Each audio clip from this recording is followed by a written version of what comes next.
Welcome, everybody. Good morning, good afternoon, depending on where you are. I'm excited to kick us off here for another webinar. A few housekeeping notes. We're recording this session and we'll make the link available later on. Please stay muted for the beginning part of this webinar. We'll open up the mics later for a Q&A. But for right now, it just improves the sound quality for everybody. We're here with Leslie Greenwood, a CEO, a Chief Evangelist Officer. Love the title.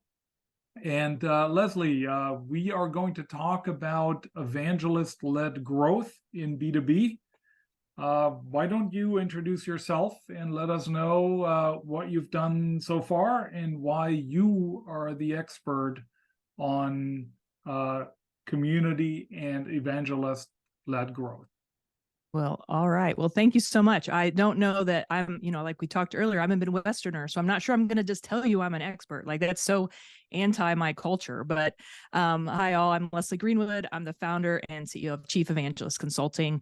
I work with both B2B SaaS companies and paid membership communities to build, rebuild, optimize their community strategy.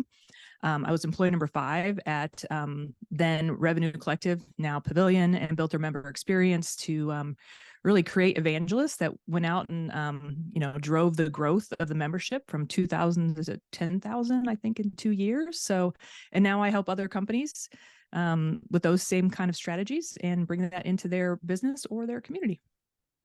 Great. The first time I came across the term chief evangelist was about 25 years ago. And I was sort of on the receiving end of a pitch, a visit by a company. They were pitching their services to me. And when they were all done, take note of this, that I asked the question at the end. I said, and by the way, what's your role in the company? And the person said, well, I'm the chief evangelist. Turns out he was the founder and owner of the business, but to your point of Midwestern moderation, he came from Kansas City, Missouri, and didn't want to call himself out as the founder, so he said, I'm the chief evangelist. I'm sure you have a little better definition of what an evangelist is. Well, you really tap on a really good point. The person that should be your first chief evangelist should be your CEO and founder. Out, talking the talk, walking the walk. I advise companies all the time that their founders really need to have a presence on LinkedIn and in other communities, but an evangelist. So we can jump into that. Of course, when I started Chief Evangelist Consulting, my mom wanted to know if I had started going to church. And I told her, alas, no, that's not the evangelist type that I'm talking about. And because that's, I think, kind of the old, not the old, but it's the way people think about it. And it's really, spreading the good news. Today, you're going to see many people have the title Chief Evangelist. It's becoming more popular. People like Guy Kawasaki, Ethan Butte, other people coming up having the evangelist title. There are really a couple different ways to look at an evangelist. So one is that company evangelist. So you're hired by your company to do that and go out and talk about it. And that may be your main role. Maybe you have metrics and ROI attached to that. Sometimes people confuse that a little bit with an influencer. So that's definitely a paid relationship. This is not a paid relationship. It's doesn't like fall into that kind of camp at all. The other thing that, people think about is like ambassadors or advisors. Those, I think, are oftentimes some type of paid relationship. Like, I'm going to give you some stock, I'm going to give you some notoriety, and then you're going to give me back this talking about you, talking about the company. And in my mind, the way I look at evangelists is like every customer or every community member can be an evangelist. So it's like the everyday Johns, Janes that are the ones that I'm talking about. I'm not talking about the CEO or, the well-known name. I'm talking about the average consumer of your product that just really loves it so much that they go out and talk about it. No one's usually asked them to do it. They're not getting paid to do it, but they just love to do it because they love the product. And just to be clear, I'm a huge fan of Apple products. Does that make me an evangelist just by Well, liking the product? do you talk about it? Do you tell people about it? Do you, when your friends have Androids, do you poo-poo them like my family did me and said, you definitely got to get an Apple? What's wrong with you? I don't. And I think that's the clarification. So you like the product or you like the service and you talk about it. You talk about it. So you have to share the news. For me, it's a couple of great examples. Like I have a couple of products that I use that I really love. I talk about and hope that people send me Grove cookies all the time because their founder is a veteran. He was co-founded with his wife, so it's veteran and woman-owned. They make the best freaking cookies, and they allow me to really customize what I'm sending to people, and they've given me a service beyond my expectation. I email him, he emails me back. I'm like, I don't know how to make anything Canva, so he made me my whole Canva thing, thing for me. And so that's a service beyond expectation, and I will talk about them all the time. I tag them in posts. I'm not getting paid $1. I think once they sent me 12 free cookies. Good. Well, I did call myself a chief evangelist for fractional and interim sales leadership. I think that would be true. While on LinkedIn. So I think, I'm a fan and I talk about it constantly. So that would qualify. I would absolutely give you that title, 100%. Good. You'd have to talk to Andrew to see if he'd agree to that title, but I'm going for it. Good, wonderful. But then let's move away from an individual evangelist, a single person, to the aspect of community. So how does a community come into play when we're talking about individuals that are fans or like a certain product or service? For me, you can do it both ways. You can do it with a community, you can do it without a community. For me, with the community it feels easier and it feels more scalable, although I hate that word, and natural. So you have a group of people who've already decided they're going to invest their time with you. They're logging in maybe once a week, maybe it's once a month, maybe it's twice a day, maybe it's as much as Henny and I are on Slack at Pavilion. Who knows? So they've already decided that you're worth 15 minutes of their time.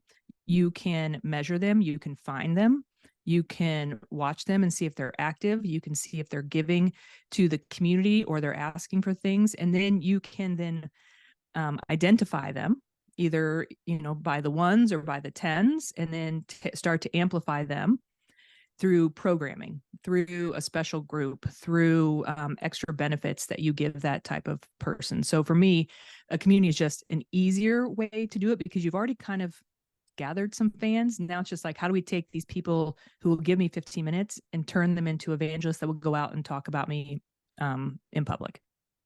And that's different from being paid as an influencer or as an ambassador to your differentiation earlier. Yeah, 100%. I mean, I don't know I'm an ambassador for at least one company, and I will tell you, I don't do much. Once I think that it goes into, like, if you've read the book Drive by Daniel Pink, once you put in like a token or a carrot or something that you're getting for doing the job, it takes some of that aspect or funness of the job away. And that type of left brain thinking doesn't need that kind of reward. And so I just feel like people don't engage as much once you've moved into that semi-paid thing, unless you're fully paid as like, you hired Kim Kardashian to be your influencer. Obviously they have to deliver. Yeah. When I think of communities, the first thing that comes to my mind are those peer-to-peer learning communities, of which we know there are many out there. Most of them are free, and it's a community. It feels like a community for the community's sake. But now we're in the B2B world, and companies have a very specific interest in selling, generating revenue, generating profits. And how do how do you, into your example of the cookie company, I'm sure they fall into that category as well. So how do you, as a company now, not as the influence, as the evangelist, but as a company, how do you balance your economic goals and interests with having a community that is that is truly there as a community, and doesn't necessarily sit there and say buy more of their cookies so that they have higher profits? 100%. So that's where I think a lot of people, some companies will come to me, it's like, I want to build a community. And the first question is why? And then what's the business outcome that you're looking to achieve by building this community? So there are multiple types of business outcomes that people can have. They can have a combination of them. There's a model by David Spinks called the Spaces model.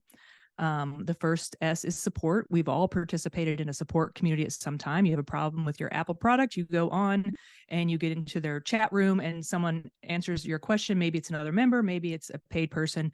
Now I'm making the money by reducing the cost per ticket closed. The next one is products. So you may be doing it to get product feedback, have beta testers, et cetera. I think that's a great way for any SaaS company to use a community, although probably just it'll be the side reason, maybe not the main reason. A is acquisition. So that's the one, like I'm going to work with companies on the revenue side. So it'll be on acquisition, it'll be on engagement, it'll be on customer success. So something that drives revenue. So acquisition is you have a company. So Henning, let's say, I know we might do this later, but you and Andrew want to build a community. You build a community around not your company. You build it around the idea of the value of fractional leadership. You want to give value over and over again to people who are thinking about either hiring fractional leaders or fractional leaders that are either experienced and need support or something. You open that up, and then guess what? Then your service is known to many, and then you're going to acquire customers through that. And so you can measure, and companies can measure whether a customer comes into their community first or they go into their sales pipeline first. And then you can easily figure out ROI from that. The next one is content. So content's a great thing. I think people underutilize the content that's put in their communities. Like think of how much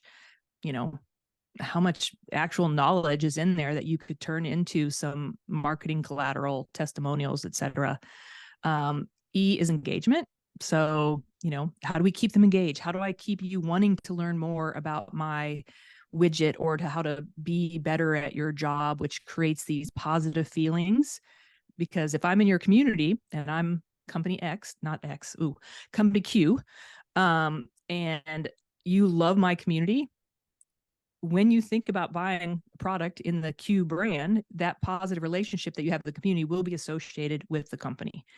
And so that is another way to look at it. And the last one is success. So customer success. A great example of that is Gong.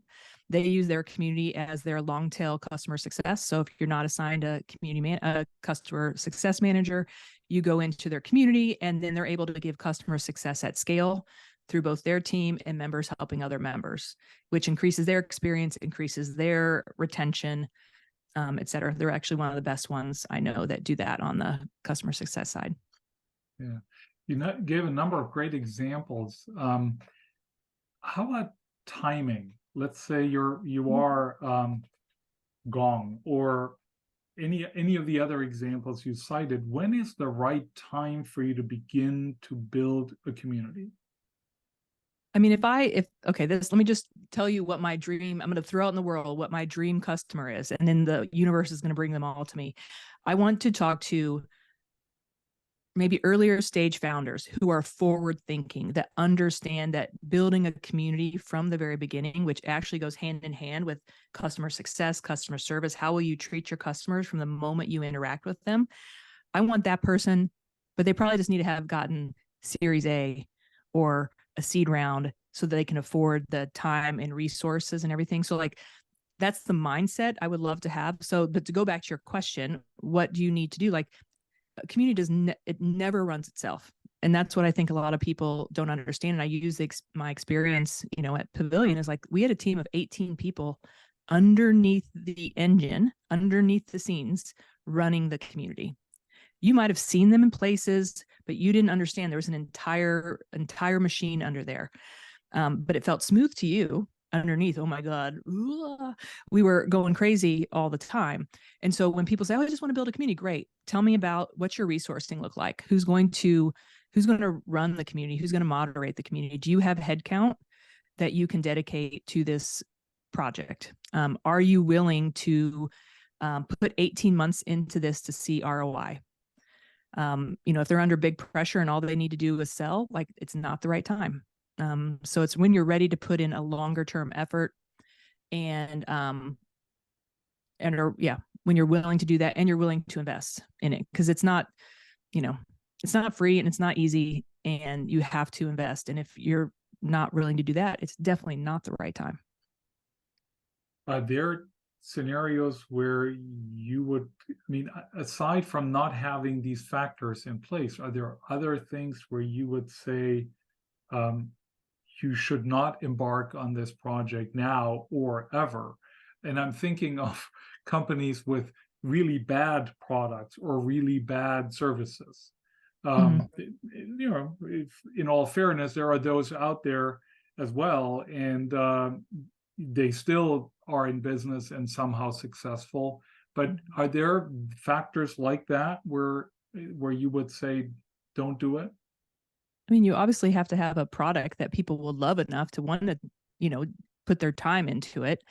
The other factor is, especially on the newer companies, is that it's a lot easier if you have enough customers. So like a critical mass, I need to have about 100 customers, or 100 people that might come into the community, because there's this 99-1 rule, which I think it goes into different things. And I think there's a name for it and someone will say it and I don't ever remember it, but like 1% will be super active. So 1% are the Hennings, 9% are kind of active, and 90% don't do anything. So unless you have at least 100 people in there, you're only going to have maybe 10 active folks. So you need to have a critical mass.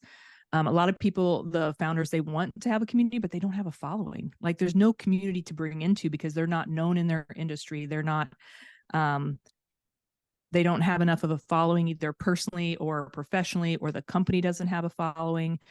Or the other times is like, they don't really have a differentiator. Like, if we can't get to that glue, I call it the sticky glue. We can't get to the glue that's going to make a customer come back to you for 15 minutes twice a week. What problem are you going to solve? What's interesting enough about your offering that people are going to come back?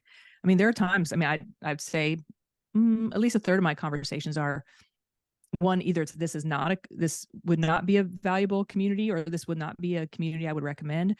Or the conversation is, let me tell you a couple communities to go to, be participant in, and then learn from your customers there.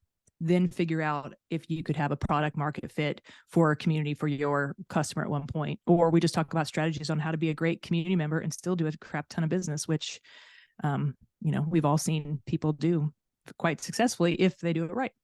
Yeah.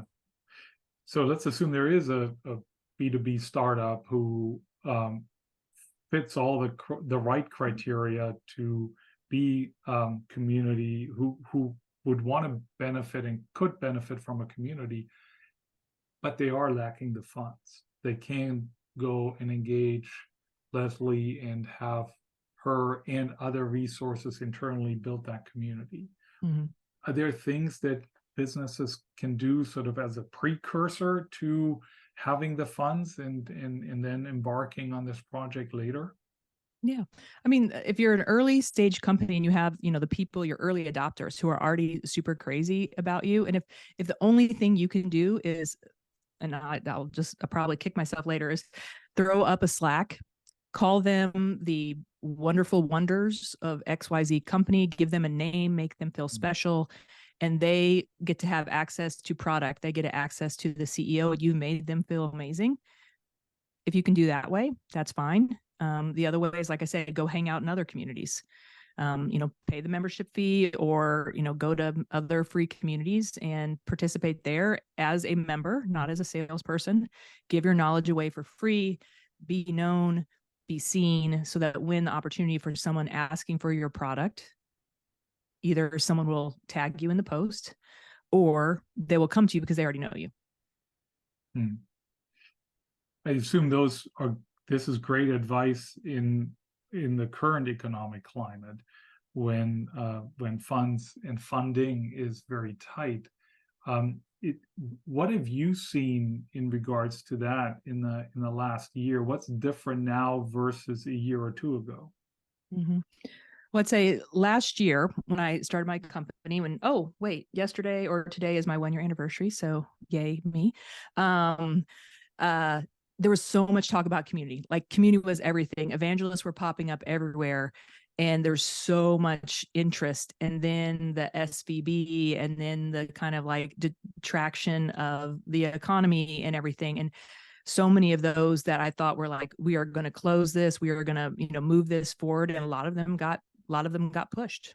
So where I was seeing a huge amount of momentum starting last July, it's a lot of customer education right now. And I was telling Henning and Andrew before we jumped on, like, I, have a new client as of Monday, and it's been 13 months that we've been interacting. And so it's just, taking the time for them to really understand and to be in the right place to make the investment and really understand what the investment makes to them. So I think it's just slower on the community front than what I think it was a year ago. You already hinted at the fact that I'm going to abuse the fact that you're a guest on our podcast here, or not podcast, on our webinar. Mm-hmm.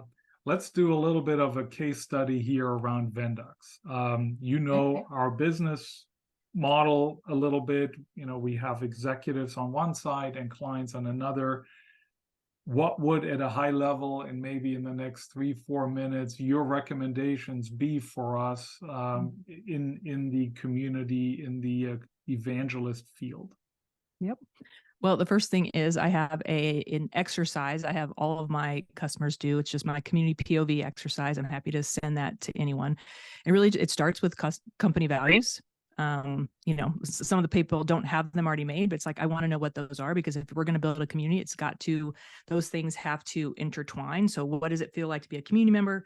What does it feel like to be a customer? That needs to be, to me, a seamless, transition, so that you're putting your values into the community. The other thing is list 5 to 10 ideal community members for you. Whether they may be people, they're probably people known to you that would get benefit, that you think would get benefit from being part of your community. And then you're doing customer interviews. What problem could we solve for you? What would be different about this compared to other communities? What, you might even, if you wouldn't charge, but then it's like testing what your pricing strategy on people. So it's like a lot of customer interviews, because I will say that 70% of the people I start working with, they have an idea of what the value is that their customers want and they want to deliver. That is not actually the case all the time. The customers actually want goodness, it's like every product out there. The customers actually want something a little bit different. And since we are talking about a human to human product, you have to talk to humans to understand what that is. After that, it's like figuring out your sticky glue. So we kind of even, talked about that. It's like, you are the chief evangelist of fractional work. So like, what would you bring to your membership? And what would the value be that you'd bring to your membership? Is it education around fractional leadership? Is it, is your ICP? That's the other question I ask. Who's your ICP and what are their personas? Is your ICP people wanting to move into fractional? Is it people already in fractional and want to do it better?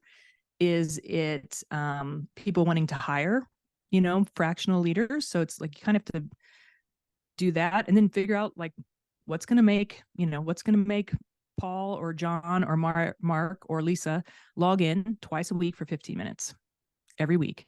And then once you decide on that, are you committed to delivering that value time and time again in perpetuity?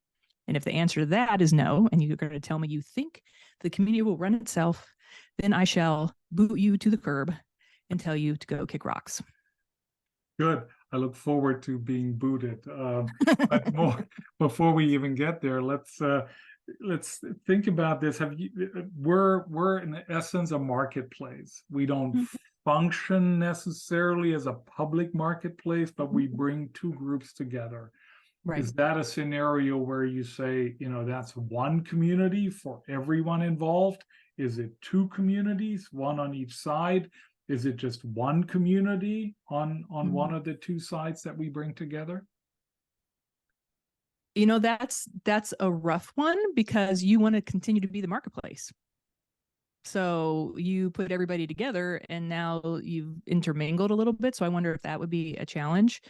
But you could have private spaces. So if I think of a Slack community, that there's a private space for, your go-to-market leaders, and a private space for people to talk about their challenges in hiring and how they're using fractional leaders and how they're onboarding them and offboarding them and, those kind of challenges. So maybe it's one community with two separate kind of spaces within it, but that's just my first thought.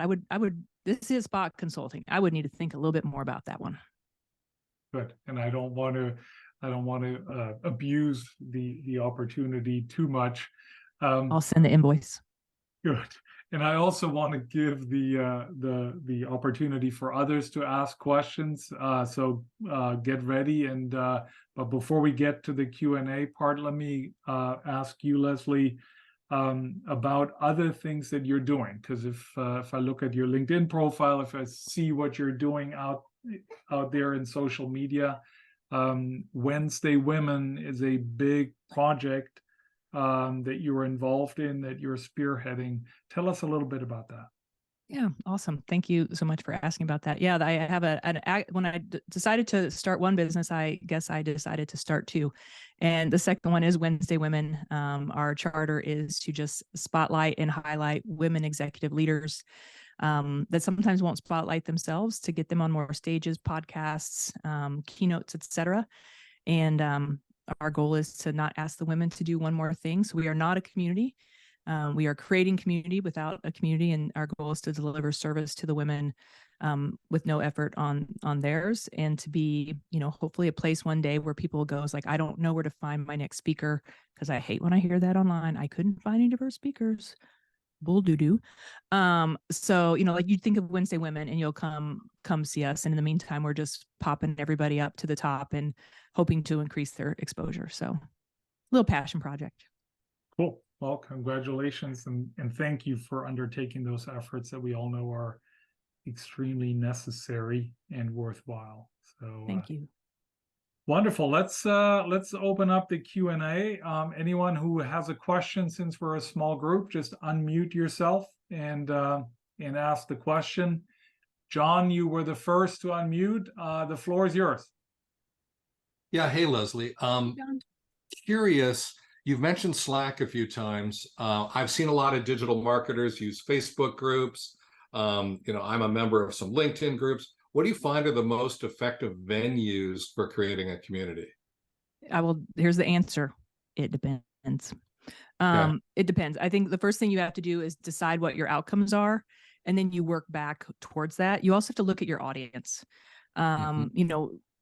Henning and I, we live in B2B tech SaaS. Everyone in our network is already on Slack. So getting them to log into yet another portal or something like that is going to be a big change management project that probably we will not win.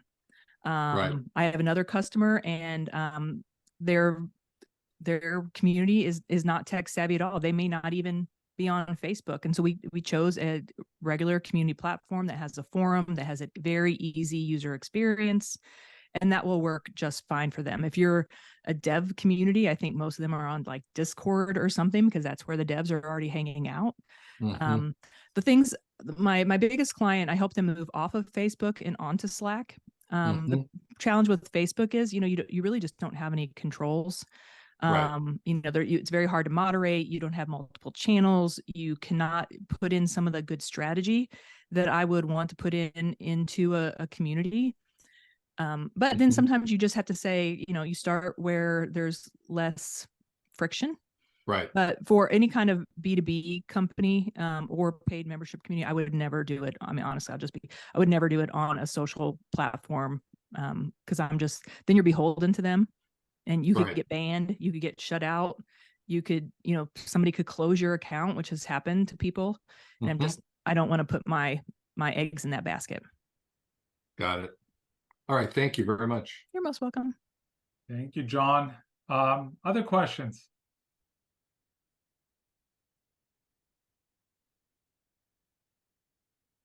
Andrew, I'm calling on you.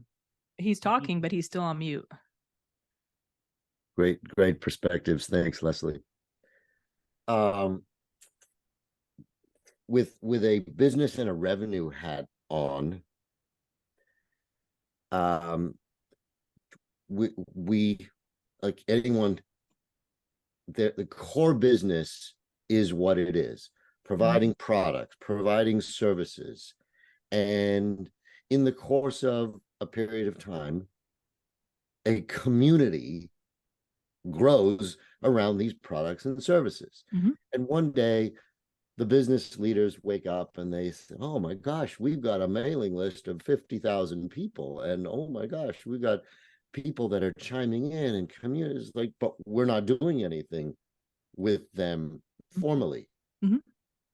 But there's a community that has now evolved. What is the balance between looking at this community with dollar signs in your eyes and think, oh, how can we monetize this community? Can this community somehow over the next couple of years make an impact to our top line revenue numbers in some way? So my question to you is that even a realistic way to think about? One way to think about a community is monetizing the community. And secondly, do you have specific examples in the work that you've done that can point to, oh yeah, this company didn't do anything with their community, and then over a period of time they did this and this and this, and there was an impact to their bottom line, a positive impact, and this is what they did to get there? Right. I don't have any examples from my work on that question. I think probably every business leader is going to think about that. Like, no one wants to just start a community for community's sake. There's always going to be a business outcome attached to it. I think you're thinking of it just like, like a board member or a CRO looks at it, but then you have to flip it and say, what value am I going to give? And how can I commit to doing that over and over again? That's going to lead to the business outcomes. So yeah, everybody's thinking about value. It's just whether our outcomes or ROI on it, and more mature companies, like I said, Gong, 6 Sense, they do a lot of customer marketing. Heather Fay is amazing. She's head of customer marketing in community, so it helps her get the information out. They do it amazingly well, and there is very much an ROI attached to it. So I think what you're thinking about is right. And it's like, do I want to gather? So you have the community. It's kind of like community in the wild or community without walls or something like that. I'm kind of making that up. Do you want to gather those people into a place? What would you want your business outcomes to be? And then what method do you want to give, to get, which one of the outcomes do you want to choose, or which couple? And then what value you're going to give, and can you figure out what that value is? And then start your customer research. I mean, I think a lot of people start that way. You just have to turn it around. Yeah, and just start, I suppose, turn it around right to the community and say, oh, you've been part of our community for a period of time. We value you being here, but now what? How can we add more value to you? Are there things that we're not doing that you'd like to see us, et cetera, right? And so then using that information to formulate some plan or strategy. Well, if you think about it, if you have a really amazing content engine that people may or may not be seeing that information, and then you had a community and people were in there, then they're more than likely going, if you look at email open rates, the amount of times like I do or do not see Henning stuff on LinkedIn, algorithms and all that kind of stuff, like there's no, like your open rate of a Slack is like a text. There's no algorithm to mess with. So it's like, can I give this content to people in one place? Are they consuming it enough that they would want to have access to it in one place instead of having to try to get it in different places, is another way to look at it. Thank you. Thank you, Andrew.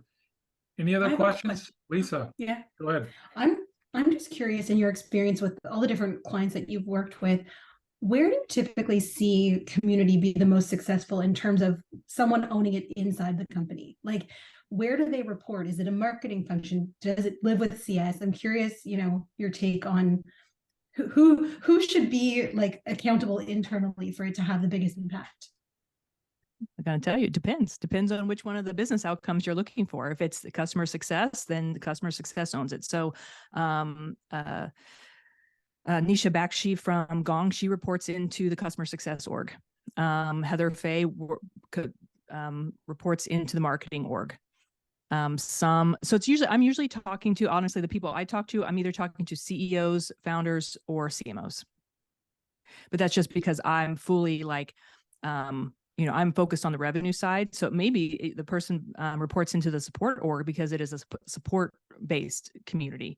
So there probably could be many different owners, but most likely I'm going to fall into CMO or CEO. It's who has the budget, who's going to own it, and who's going to put the 18 months to, because 3 years is a mature community. So who's going to put the time in and is going to have the continued budget to run it for that long. Thanks. Great. Thank you, Lisa. Great Last question. chance for questions. Andrew. Yeah. What about on the dark side of communities, where communities have popped up, back to Henning's point about companies that make lousy products and services, and communities grow up to hate and bash, and these are like the negative, the cancelers. That's one community. Do companies, is it incumbent on companies to get a community manager to help ameliorate those negative communities? Well, every community should have a community manager.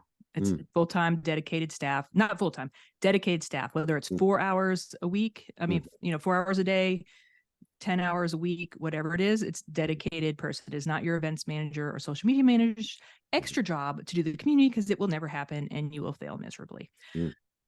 So is it their job? Community really needs to be, like I said, I would love if I only talk to CEOs. Community needs to be owned by the entire company. You should feel blessed if you have a community and your product sucks so much that people are going negative, because you have voice of the customer in your ear right now. And every single executive should be in that community and figuring out what the problem is, because that's a true gift. If you got people bashing you in your community, that's a gift, because guess what they're doing? They're also doing it out in public that you don't know about. So, and I'd say, no, it's not the community manager's job.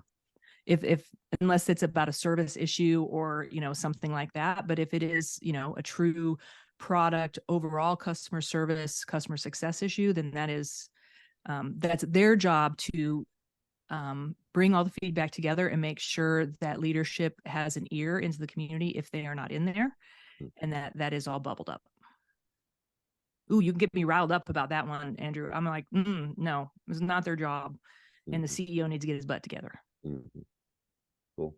Yeah, I agree. Those the complaints and the bashing, that's a gift to just listen, understand, pivot, and turn haters into lovers. Yep. Some of the best, honestly, some of the best relationships I have with people now in Pavilion were people that were unsatisfied. Like, we used to call every NPS responder or every detractor on NPS. We call them to have a conversation with them. And some of them, I can name them right now, and some of them still send me referrals for Pavilion, and I don't work there anymore. And it's just because, we listened and really kind of, like you said, actually used it to make a difference. Yeah. Excellent. Wonderful. Leslie, thank you so much for being our guest and taking the time. How can people get in touch with you?